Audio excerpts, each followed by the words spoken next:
मैं सोच रहा था कि अगर ये दंगाई यूपी में होते तो मेरा बुलडोजर इनको रौंद करके अब तक ठीक कर दिया होता। एक तरफ राजस्थान के अंदर अव्यवस्था, अराजकता, गुंडागर्दी, कर्फ्यू, दंगे, और दूसरी ओर अगर हम भारत का देखते हैं, पूरे देश के अंदर देखते हैं, प्रधानमंत्री मोदी जी के नेतृत्व में एक नए भारत का दर्शन होता है। वैश्विक मंच पर जब मोदी जी जाते हैं, भाइयों बहनों, हम सब इस बात को देखते हैं, वह देश, उस देश के राष्ट्र प्रमुख पलक पावड़े बिछा करके प्रधानमंत्री मोदी जी का स्वागत करते हैं, उनका अभिनंदन करते हैं। यह सम्मान केवल मोदी जी का नहीं है, यह सम्मान भारत की 142 करोड़ लोगों के गौरव को बढ़ाता है। भाइयों बहनों, देश की सीमाएं सुरक्षित हुई है। पूरी तरह आज भारत अपने आप को सुरक्षित महसूस कर सकता है। भाइयों बहनों, यह नया भारत है। 2014 के पहले जो घुसपैठ होती थी, जो आतंकी वारदात होती थी, ये पूरी तरह बंद हुआ है। 2014 के बाद आप देख रहे होंगे, ये नया भारत किसी को छेड़ता नहीं है, लेकिन अगर कोई छेड़ी देता है तो उसको छोड़ता भी नहीं है। ये नया भारत है और इस नए भारत को हम सब महसूस कर रहे हैं। भाइयों बहनों, कांग्रेस ने समस्या दी, मोदी जी के नेतृत्व में नए भारत ने समाधान दिया। आतंकवाद की समस्या कांग्रेस की देन, लेकिन धारा 370 समाप्त करके उसका समाधान मोदी जी के द्वारा दिया गया। भाइयों बहनों, देश के अंदर नक्सलवाद कांग्रेस की देन, लेकिन नक्सलवाद की समस्या का समाधान गरीब कल्याणकारी योजनाओं के माध्यम से मोदी जी ने उसका समाधान दिया। कांग्रेस ने अलगाववाद दिया, मोदी जी ने कनेक्टिविटी के माध्यम से उसका समाधान दिया। कांग्रेस ने देश के अंदर गरीबी दी, अव्यवस्था दी, अविश्वास दिया। मोदी जी ने देश के अंदर सभी लोगों को समान सुविधा का अधिकार देकर के हर व्यक्ति के सम्मान की रक्षा की। तुष्टीकरण के नाम पर कांग्रेस ने जिस प्रकार की व्यवस्था फैलाई थी, हमें आश्चर्य होता है। 2014 के पहले कांग्रेस की सरकारें एक ही बात तो करती थी, एक ही बात कहती थी कि देश के संसाधनों पर पहला अधिकार मुसलमानों का। भाइयों बहनों, देश का नागरिक कहां जाएगा? एक गरीब कहां जाएगा? एक अनुसूचित जाति का व्यक्ति कहां जाएगा? हमारा वनवासी आदिवासी कहां जाएगा? पिछड़ी जाति का व्यक्ति कहां जाएगा? अन्नदाता किसान कहां जाएगा? युवा कहां जाएंगे? महिलाएं कहां जाएंगी?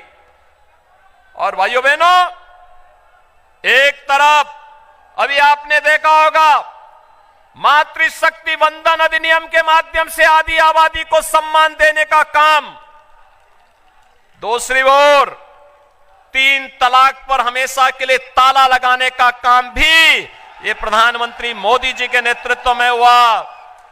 गरीबों के कल्याण के लिए चलने वाली योजनाएं किस रूप में प्रभावी ढंग से लागू हो रही हैं? कोई सोचता था 12 करोड़ गरीबों के शौचालय बनाए गए 9 वर्ष में?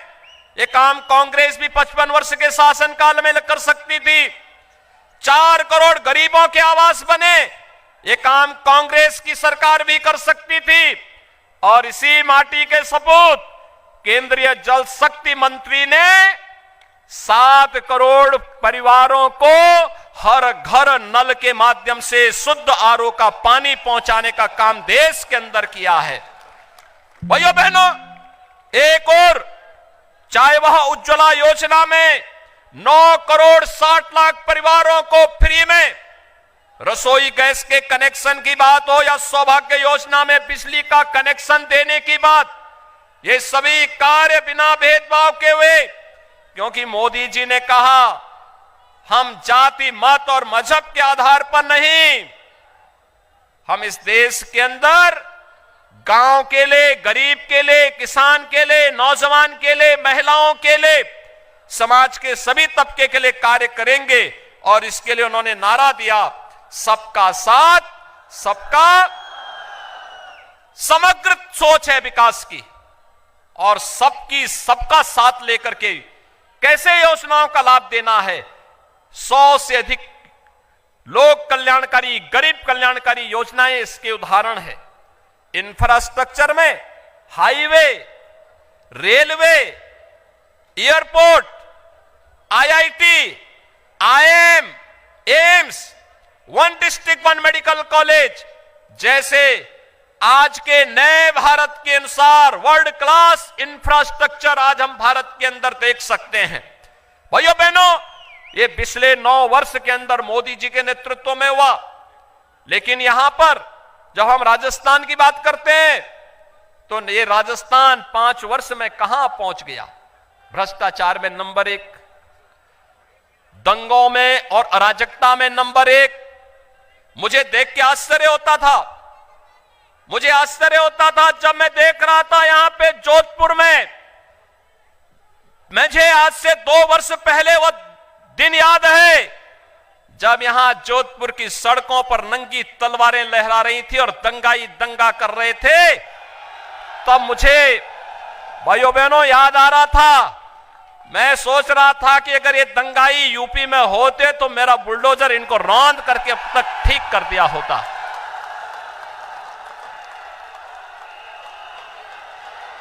आप आश्चर्य करेंगे किस प्रकार का नग्न तांडव था। यही जोधपुर के अंदर ही हम देख रहे थे और सरकार मौन थी। ये वोट बैंक के नाम पर यह अराजकता फैलाने की छूट कब तक होगी।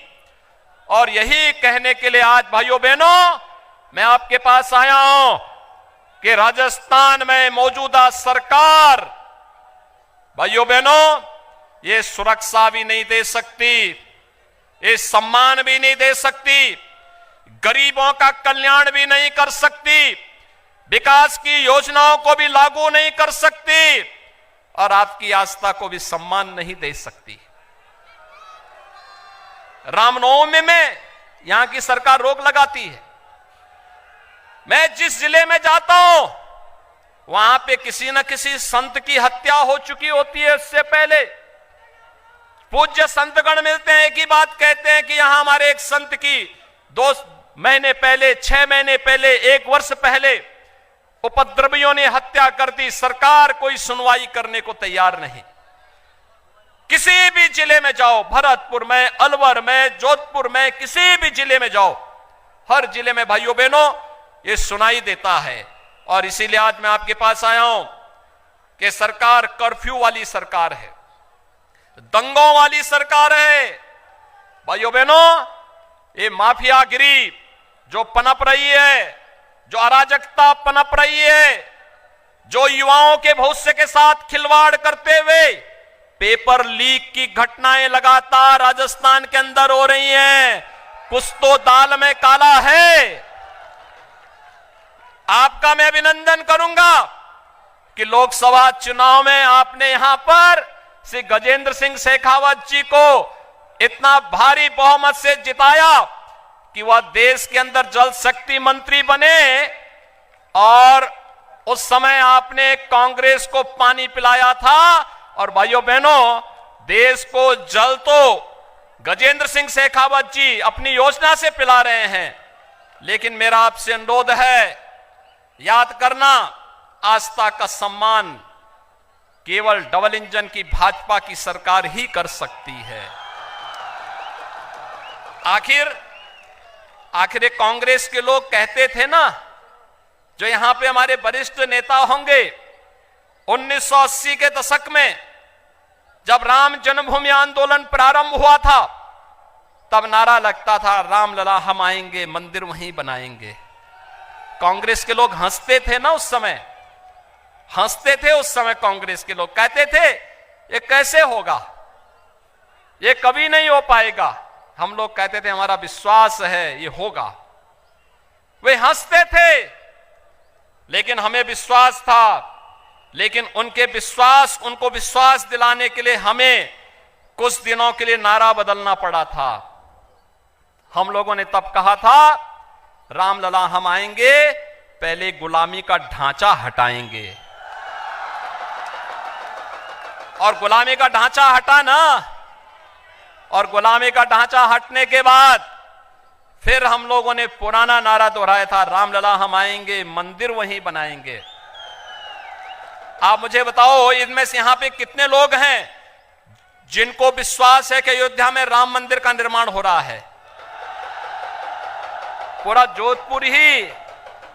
और मुझे बताओ, 22 जनवरी 2024 को प्रधानमंत्री मोदी जी के कर कमलों से 500 वर्षों के बाद रामलला अपने भव्य मंदिर में विराजमान होंगे। आप में से कितने लोग हैं जो अयोध्या धाम आने के इच्छुक होंगे? भाइयों बहनों, वैसे गजेंद्र सिंह शेखावत जी ने आपके वहां पहुंचाने की व्यवस्था कर दी होगी।